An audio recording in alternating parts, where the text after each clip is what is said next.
The symbolic phallus may seem to be a flat-out oppressive mechanism, and it definitely creates problems when it comes to sexual difference. But it also has a liberatory dimension to it. Despite all the negative issues surrounding the phallic signifier, it still serves to free the child from the prison of the mother's desire.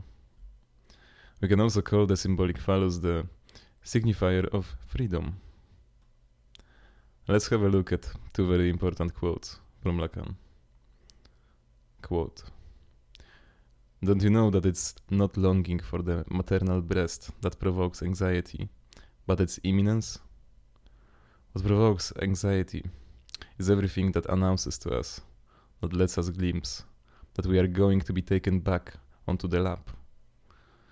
It is not, contrary to what is said, the rhythm of the mother's alternating presence and absence. The proof of this is that the infant revels in repeating this game of presence and absence. The security of presence is the possibility of absence. The most anguishing thing for the infant is precisely the moment when the relationship upon which he has established himself, of the lack that turns him into desire, is disrupted. And this relationship is most disrupted when there is no possibility of lack, when the mother is on his back all the time, and especially when she's wiping his backside. The mother's role is the mother's desire. That's fundamental. The mother's desire is not something that is bearable just like that you are indifferent to. It will always wreak havoc. A huge crocodile in whose jaws you are. That's the mother. One never knows what might suddenly come over her and make her shut her trap. That's what mother's desire is. Thus, I have tried to explain that there was something that was reassuring. I am telling you simple things. I am improvising, I have to say. There is a roller, made out of stone, of course, which is there, potentially, at the level of her trap. And it acts as a restraint, as a wedge. It's what is called the phallus. It's the roller that shelters you, if, all of a sudden, she closes it. End of quote. While the young subject may retroactively and phantasmatically misremember the child-mother unity as a time of perfect enjoyment, the fact is that time is far from being totally blissful.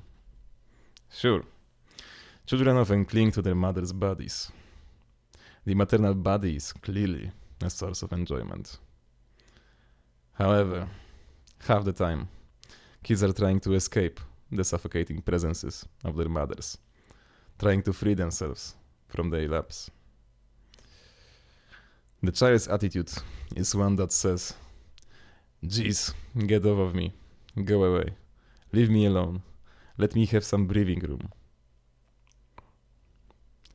The kid desperately seeks to escape from the field of the mother's desire, but always ends up getting caught in her tractor beam. The imaginary phallus opens up a crack in this field, that is, clears a path outside of the mother's desire. The symbolic phallus takes this crack and explodes it. In other words, it takes the child into the wide open space of the symbolic order, otherness. For Lacan, the mother's desire is like the mouth of a crocodile that snaps down on the child and won't let it go. But the phallus, imaginary and symbolic phalluses, are like a rolling pin made out of stone that the child can pry into the back of her jaws, which will keep her mouth open long enough for the child to break free. This liberation from the mother's desire is of such fundamental importance that I can't stress it hard enough. Without the phallus, its power of symbolic castration and the repression of mother's desire, the child would end up being trapped forever in psychosis. This is actually how Lacan defines the psychotic structure. Before moving on to the topic of sexual difference and its relation to the phallus, let's discuss all of the various ways Lacan and Lacanians talk about the symbolic phallus. They say that the phallic signifier is 1. The signifier without the signified. 2. The signifier of signification itself, or the signified in general. 3. The signifier of castration. 4. The signifier of lack. 5. The signifier of desire. 6. The signifier of jouissance. 7. The signifier of power. 8. The signifier of sexual difference. This seems to make the phallic signifier incredibly complicated and overdetermined. But these different aspects of it make a lot of sense when compared side by side. As for the first two, the symbolic phallus, phenomenologically speaking, has no clear and specific signified. It indicates an elusive X, but it does signify signification in general, since it's the first meaning insofar as a signifier stands in for an object. The phallic signifier has no signified, in the sense of having no conventional signified attached to it. Again, the phallic signifier is an index of a negative object, but this still introduces the very structure of signification into the mind of the child. The child's relation to the imaginary phallus is an immediate one-to-one relation. That is, the child actually strives to be identical to the imaginary phallus. The symbolic phallus, however, introduces mediation into the mix. It is a third element. Now, the relation to the imaginary phallus is indirect. It is mediated by the phallic signifier, the present stand-in for the absent imaginary phallus. I no longer have to be the phallus, but instead take up a relation to it via the phallic signifier, just like the father does. In Lacan's words, the phallus is the privileged signifier of the mark in which the role part of logos is wedded to the advent of desire. That is to say, the phallic signifier brings meaning in general, logos, into being for the child via castration and the production of desire. It's through castration, giving up on being the imaginary, substantial phallus for the mother in order to maintain a non-lacking unity, that desire proper emerges in the subject. For the child, the emergence of desire coincides with its entrance into language, meaning, logos, and the phallic signifier is the mechanism that can bring this castration about. It is in this sense that the symbolic phallus is the signifier of signification in general. It's the first signifier that stands in for, refers to, represents, indicates something else, something absent. The phallic signifier establishes and signifies the very mechanism of signification itself. This means that. This present signifier means that absent signified. This present word represents that absent object. The phallic signifier is a reflective signifier, precisely because of how it refers to the very mechanism of signification. The symbolic phallus is the signifier of what is missing, and indicates the absent or missing substantial phallus. But that is exactly what all signifiers do. Actual words stand in for absent objects. Their magic consists in making the absent become present, while remaining absent. For example, the word tree makes trees present to me, even though no trees are actually present within my current perception of the world. The signifier stands in presence for the missing object, absence. Hegelians and Lacanians like to say, the word is the murder of the thing. In what sense does the word murder the thing? In making the thing unnecessary for it to be present. That is, words make it where we don't need things to actually be there, for them to be present to us. This truth is what the phallic signifier conveys and installs in the young psyche.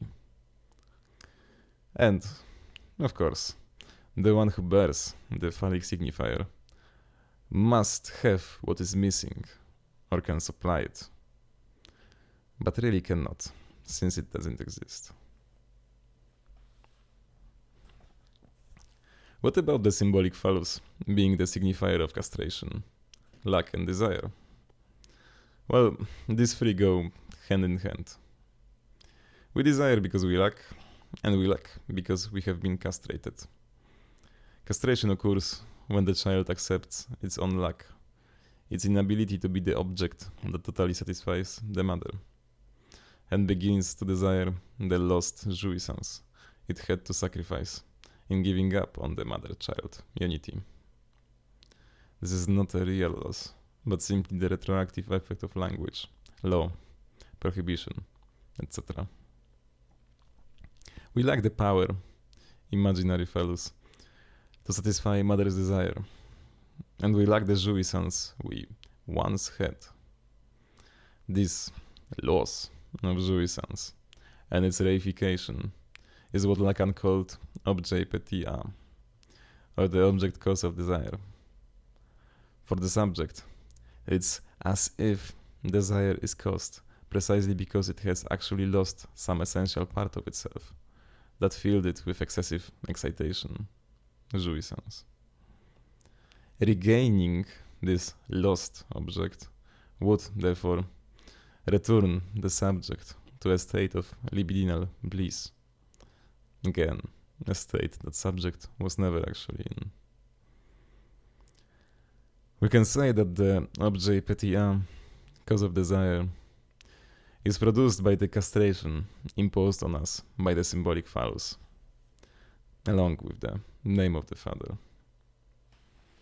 The phallic signifier, therefore, stands for the process of castration, the acceptance of one's lack, and the production of desire. We are castrated. We lack and we desire because of the symbolic phallus.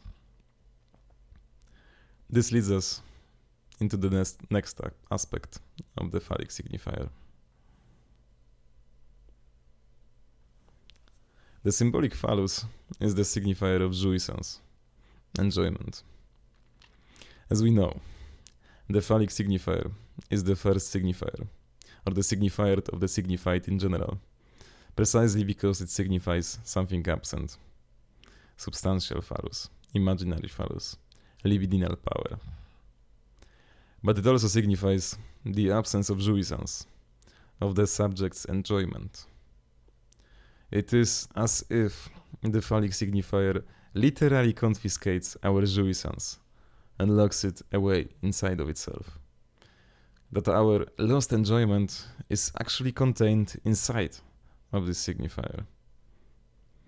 A great way to think about this is through an analogy. The phallic signifier is like the puzzle box in Clive Barker's Hellraiser.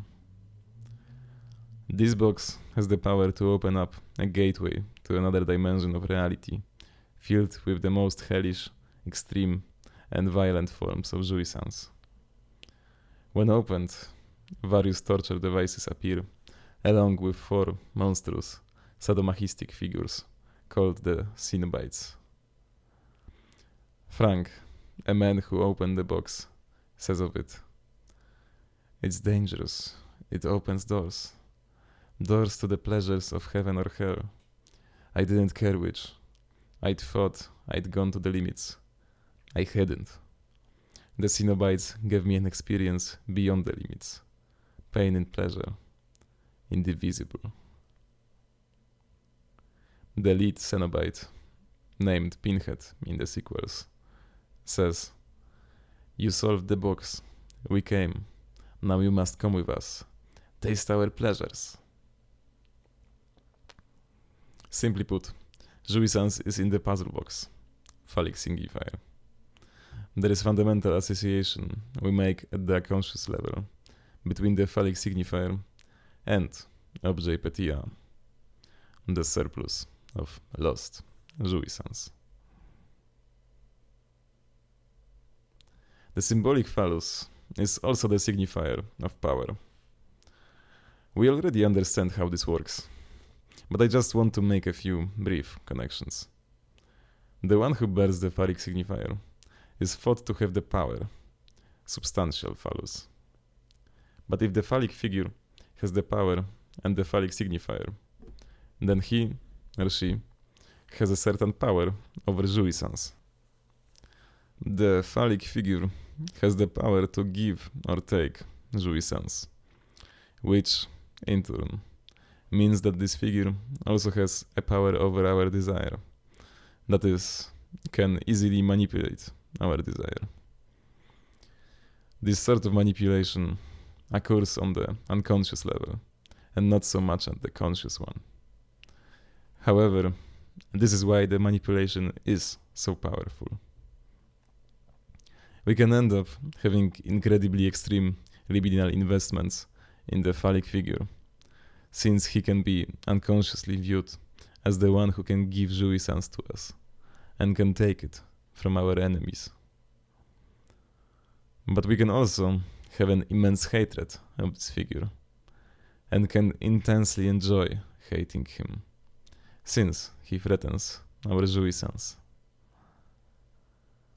We can be libidinally invested, both positively and negatively, in the phallic function itself, since it contains all of our sacrificed jouissance. The phallic function can be incarnated in an infinite number of different scenarios, but it's the function itself that lures us and repulses us in relation to them. The phallic signifier, the symbolic phallus, is the reservoir of our lost jouissance, sacrificial surplus jouissance. This is why we can have such a strong ambivalence towards it. On one hand, it castrates us, that is, it takes our enjoyment from us. On the other, since it possesses the surplus of enjoyment, it can also share it with us if we stand in the proper relation to it. This signifier is totally saturated with jouissance. Again, this is how we link the phallic master signifier to objet petit. Another example of the symbolic phallus is in the Lord of the Flies. In this novel film, the boys have a conch that functions as the phallic signifier. As Jennifer Lawrence puts it in the Silver Linings playbook, "I can tell you all about the Lord of the Flies. It's about a bunch of boys on an island, and they have a conch. They have a shell. And whoever has the conch has the power, and they can talk. And if you don't have the conch, then you don't have the power. Then there is a little chubby boy, and they call him Piggy, and they are really, really mean. And then there is a murder. I mean, humanity is just nasty, and there is no silver lining." That about says it all. The symbolic order of the boys is structured around phallic exceptional power, possession of the conch, and sadistic jouissance, the humiliation of the chubby boy. The boys reenact the dynamic between primal father and primal horde. But what binds them to one another is 1. They all get to be the phallic figure at some point. That is, they rotate who possesses the symbolic phallus, conch. And 2. They collectively enjoy the cruelty they inflict on Piggy. This obscene enjoyment binds them together as a group. A group of boys will often single out the weakest one among them, precisely because his lack reflects their lacks. They humiliate and punish this boy because he is guilty of revealing all of their castrations. They justify it by finding him guilty of this fundamental transgression. Thou shalt not reveal our lack. Piggy made the mistake of revealing his lack to one of the other boys. He confessed that he had been called Piggy in the past and hated it. The connection between the power and jouissance involved in the phallic signifier is crucial to see. Finally, the symbolic phallus is the signifier of sexual difference. In other words, the stance the child takes towards the phallic signifier will determine its sexuation, which sexed position it adopts. The masculine structure and the feminine structure are determined by how one relates oneself to the symbolic phallus. Lacanians make a distinction between having the phallus, the masculine position, and being the phallus, the feminine position. This means that men have to actively possess the symbolic phallus, whereas women have to adopt an objectifying passivity in order to be it. Simply put, a man has to become a super object, like the primal father, for possessing the symbolic phallus. And a woman can only gain phallic power in society through becoming a beautiful, sexualized object. In traditional patriarchal society, a woman could only get power, the symbolic power of her husband, by being the object, phallic signifier, that indicates that her husband actually has the substantial phallus, masculine power, authority, virility, etc., which is actually a mythological object, a fake, a bluff, a lack. The fact that he has a beautiful woman indicates his power, masculine superiority. She literally has to reduce herself to the status of a phallic signifier, index of masculine power, in order to have any power at all. Even today, we still have the concept of the trophy wife, which, to me, seems to perfectly express what it means to be the phallus, a pretty object that designates the greatness of its possessor. The man is a real man, precisely because he has a beautiful woman, phallic signifier. For the early Lacan, sexual difference is essentially the difference between having the index of masculine power and being the index of it. Remember, Lacan is not praising this. He is not defending or celebrating this dynamic. He is simply saying that this is what his clinical experience has shown him. He is being descriptive and not normative. The difference between the two subjective positions structured by their relations to the symbolic phallus also produces two different types of desire. Darian Leader provides some good examples of this in his 1996 book Why do women write more letters than they send? And Derek Hook wonderfully summarizes them in his paper, The Meaning of the Phallus. By the way, this essay does a fantastic job of explaining the role of the phallus in the Oedipus complex.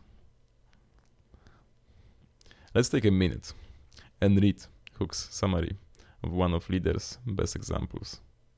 Quote, "If all of this sounds hopelessly abstract, then it helps to provide a few examples of potentially being or having the phallic signifier.